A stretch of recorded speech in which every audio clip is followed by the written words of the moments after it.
Hey everyone, welcome back to the channel. In today's video, I'm going to teach you how to use Excalidraw in Obsidian. If you've ever wanted to create diagrams, mind maps, flowcharts, or visual notes directly inside your Obsidian vault, Excalidraw makes that possible.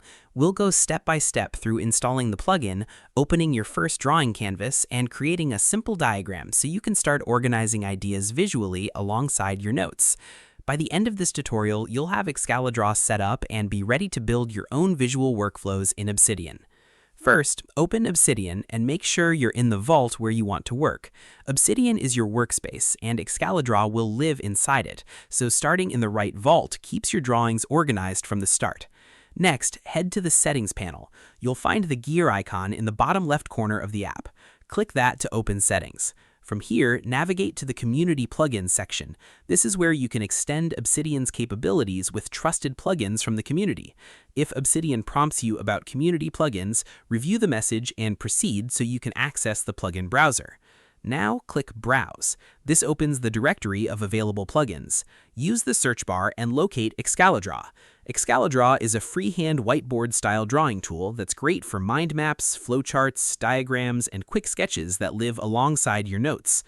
Click on Excalidraw to open its details page. Then click Install, and once it's installed, click Enable. That switches the plugin on for your vault.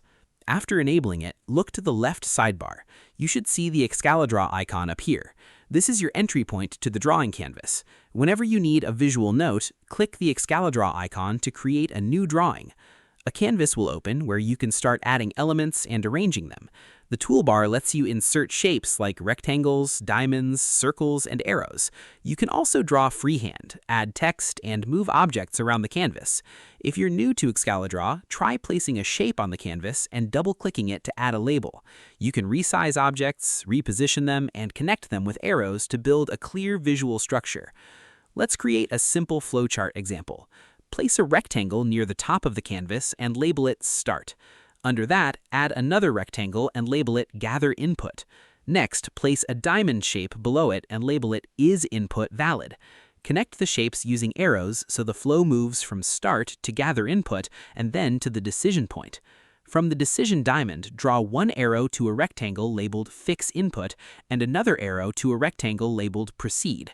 Arrange the shapes so the diagram is easy to read. If necessary, drag elements into position and use zoom controls to make fine adjustments. Once the flowchart is complete, try selecting multiple elements and moving them together to improve spacing. You can also add additional notes, arrows, or labels to make the diagram more descriptive. Excalidraw gives you the flexibility to keep diagrams simple or expand them into detailed visual maps. One of the most useful features of Excalidraw is that it works seamlessly with your Obsidian notes. You can create diagrams for project planning, research organization, study notes, software architecture diagrams, and workflow documentation. Since the drawings are stored directly in your vault, they're easy to find, easy to back up, and simple to connect with the rest of your knowledge base.